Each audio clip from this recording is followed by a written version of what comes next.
اس نے جب نبی پاک صلی اللہ علیہ وسلم کو دور سے دیکھا کہ بادل آپ کے اوپر سایہ کر رہے ہیں، جہاں سے آپ گزر رہے ہیں وہاں پر جو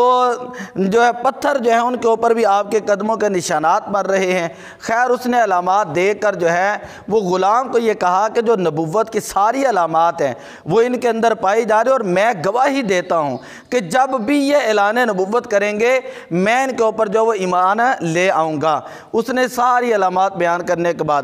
خیر جب غلام واپس آیا اس نے حضرت خدیجہ رضی اللہ تعالیٰ عنہ سے ساری باتیں کہیں اور کہا ایک مرتبہ وہ سودا بیچ رہے تھے اور دوسرے لوگ کہہ رہے تھے کہ آپ قسم اٹھائیں اگر آپ نے سودا بیچنا ہے، آپ لات اور منات کی قسم اٹھائیں۔ تو یہ جو محمد عربی ہے نا یہ قسم نہیں اٹھا رہے تھے، کہتے لا اقسم لات والمنات، میں تو کبھی لات اور منات کی قسم نہیں اٹھاؤں گا، میں تو کعبے کے رب کو مانتا ہوں اور میں بغیر قسم کے مال بیچتا ہوں، میں بغیر قسم کے مال بیچتا ہوں۔ اس نے خیر مختصر یہ ہے کہ واپس آ کر نبی پاک صلی اللہ علیہ وسلم کے معجزات کو بھی بیان کیا، آپ کی شرافت کو بھی بیان کیا، آپ کی دیانتداری کو بھی بیان کیا، آپ کی سچائی کو بھی بیان کیا۔ حضرت خدیجہ الکبریٰ رضی اللہ تعالیٰ عنہ بہت زیادہ متاثر ہوئیں اور آپ نے حضرت نفیسہ بنت منیہ ان کو کہا کہ تم جا کر نبی پاک صلی اللہ علیہ وسلم سے پوچھو، یعنی اس وقت ابھی اعلان نبوت نہیں ہوا، میں بار بار آپ کو بتا رہا ہوں کہ نبی پاک کی عمر مبارک اس وقت ابھی 25 سال تھی، کہ ان سے پوچھو کہ ان کا نکاح کا کیا ارادہ ہے۔ جب انہوں نے آ کر پوچھا حضور علیہ الصلوۃ والسلام کی طرف سے رغبت ظاہر ہوئی تو آپ نے فرمایا کہ میں خود یہ معاملات نہیں کر سکتا، میرا چاچا ابو طالب موجود ہے ان سے پوچھ لیں، وہ ہمارے بڑے ہیں، جو وہ رائے دیں گے اسی کے اوپر بات ہوگی۔ تو جناب ابی طالب جو تھے انہوں نے جا کر پھر حضرت خدیجہ سے بات کی۔ اس طرح بہت زیادہ لمبی بات ہے کہ آپ کا نکاح مبارک ہوا۔ جب آپ کا نکاح مبارک ہوا ہے تو یہ آپ پہلی خاتون ہیں جنہوں نے 25 سال تک نبی پاک صلی اللہ علیہ وسلم کے ساتھ رفاقت گزاری ہے، زندگی گزاری ہے، اور جس وقت ان کا وصال ہوا تھا اس وقت ان کی عمر مبارک تھی 65 سال، اور نبی پاک صلی اللہ علیہ وسلم کی عمر مبارک تھی 50 سال۔ 50 سال ان نبی پاک صلی اللہ علیہ وسلم کی عمر مبارک تھی، اور یہ واحد خاتون ہے کہ جن کے بطن سے نبی پاک صلی اللہ علیہ وسلم کی زیادہ اولاد ہوئی ہے۔ حضرت ابراہیم کو الگ کر کے وہ پیدا ہوئے حضرت ماریہ قبطیہ جو لونڈی تھی ان کے بطن مبارک سے جو نبی پاک کے بیٹے تھے۔ حضرت خدیجہ رضی اللہ تعالی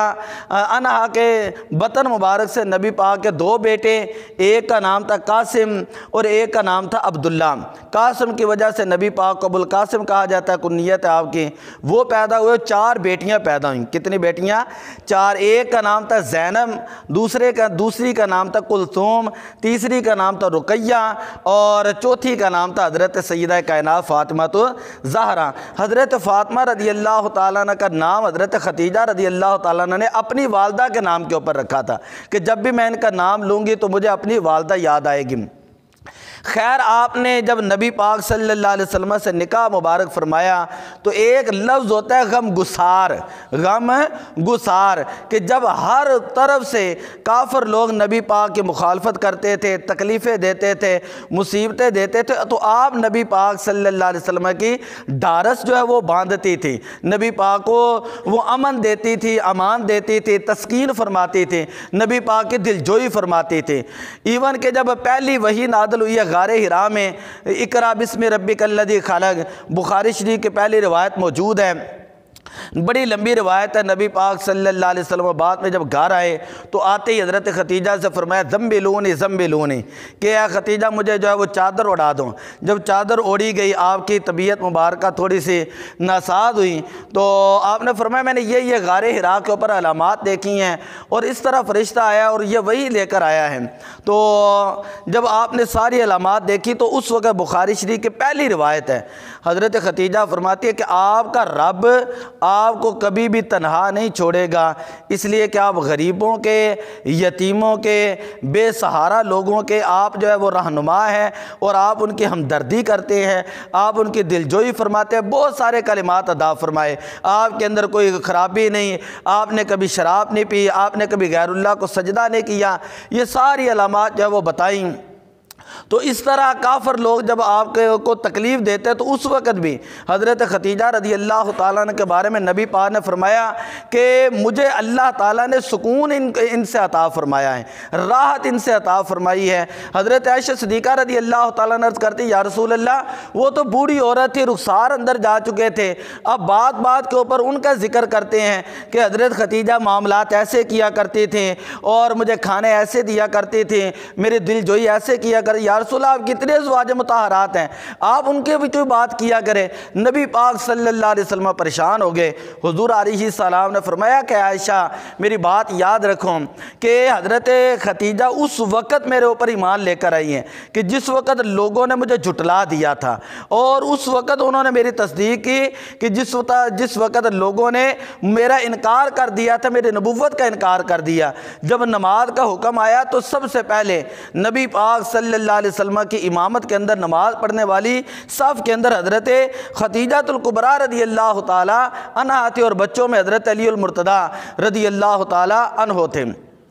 تو خیر بات کرنے کا مقصد یہ ہے کہ کافروں نے جب تکلیفیں دیں تو نبوت کا تھا 7واں سال، نبی پاک کی عمر مبارک تھی 47، اور آج بھی مکہ کے اندر ایک گھاٹی ہے جسے کہا جاتا ہے شیب ابی طالب، شیب ابی طالب، وہاں پر انہوں نے جو ہے خاندان جو ہے قریش والوں نے خاندان ہاشم کو وہاں پر محصور کر دیا، ہر طرح کا کھانا پینا بند کر دیا، اور 3 سال تک نبی پاک صلی اللہ علیہ وسلم آپ کا خاندان وہاں پر رہا۔ آپ کے ساتھ حضرت خدیجہ الکبریٰ رضی اللہ تعالی عنہا آپ بھی رہیں، مکہ کی سب سے امیر ترین عورت، سب سے مالدار عورت، لیکن 3 سال ایسے گزارے کہ درختوں کے پتے اور اسی طرح جو پہاڑوں کی جڑی بوٹیاں ہوتی ہیں وہ کھا کھا کر گزارا کیا نبی پاک صلی اللہ علیہ وسلم کے ساتھ، اور کبھی بھی زبان کے اوپر شکایت لے کر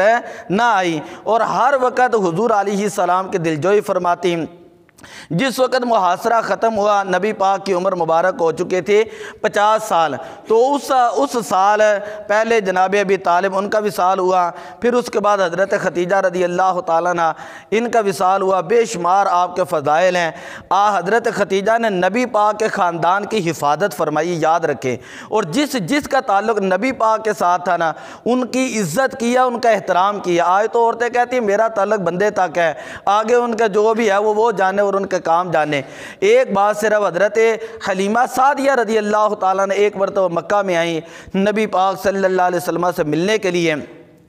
جب وہ واپس جانے لگیں تو حضرت خدیجہ رضی اللہ تعالیٰ عنہ نے ان کو 40 بکریاں دیں اور ایک اونٹنی پیش کی۔ ادھر سے یہ بھی نبی پاک کے خاندان کی حفاظت کرتی، دوسری طرح سے نبی پاک صلی اللہ علیہ وسلم حضرت خدیجہ رضی اللہ تعالیٰ عنہ کے پہلے 2 شوہروں سے جو فوت ہو چکے تھے، 2 بیٹے تھے، ایک کا نام تھا ہند اور دوسرے کا نام تھا حالہ۔ یہ جو نبی پاک کا حسن ہے نا، بخاری شریف کے اندر ہے یا ترمذی کے اندر ہے، جو بھی ہے ان میں سب سے مستند ترین جو روایات ہیں کہ نبی پاک کا چہرہ کیسا تھا، یا حضرت ہند سے آتی ہیں یا حضرت علی سے آتی ہیں یا حضرت امام حسن اور حسین سے روایات آتی ہیں۔ یہ وہ حضرت ہند ہیں کہ جن کو جب آئے تو نبی پاک نے ان کو گوا جو ہے وہ سینے کے ساتھ لگایا، ان کی عزت کی۔ یہ ہند بھی نبی پاک کا کلمہ پڑھ کے مسلمان ہوئے، حالہ بھی مسلمان ہوئے تھے۔ تو دوسری طرف جو ہے حضرت خدیجہ رضی اللہ تعالیٰ عنہ یہ نبی پاک صلی اللہ علیہ وسلم کا بھی احترام کرتی اور حضور علیہ الصلوۃ والسلام کے خاندان کا بھی احترام کرتی، عزت کرتی۔ مختصر یہ ہے کہ تھوڑا سا وقت تھا تو ہم نے آپ کی بارگاہ کے اندر انتہائی مختصر انداز کے اندر 2-4 باتیں کی ہیں۔ دعا ہے کہ اللہ تعالیٰ ان کو جو ہے ان کے اوپر کروڑوں رحمتیں نازل فرمائے، اور اللہ تعالیٰ ان کو جنت الفردوس میں اعلیٰ مقام عطا فرمائے، اور ہماری بچیوں کو صحابیات اور ازواج مطہرات نبی پاک کی جو بیٹیاں ہیں ان کی سیرت کو پڑھنے کی توفیق عطا فرمائے، تاکہ ان کو پتہ چلے کہ خاندان جوڑنے کیسے ہوتے ہیں۔ بات بات کے اوپر جب شکوے کیے جائیں، شکایتیں کی جائیں اور صبر کا پیمانہ لبریز کیا جائے نا، تو گھروں کے گھر تباہ ہو جاتے ہیں۔ خواہ لاکھ ہوں، کروڑوں ہوں، اربوں ہوں، گھر بنتے ہی تب ہیں جب اپنی بچیوں کو آپ نبی پاک کی بیویوں کی سیرت پڑھائیں گے، نبی پاک کی بیٹیوں کی سیرت پڑھائیں گے، تو ہماری بچیوں کو اپنی زندگی گزارنے کا طریقہ معلوم ہوگا۔ سکول، کالج اور یونیورسٹیاں بھری پڑی ہیں آج، وہاں پہ لاکھوں کروڑوں روپیہ لوگ لگا رہے ہیں، ہم تعلیم کے خلاف نہیں ہیں،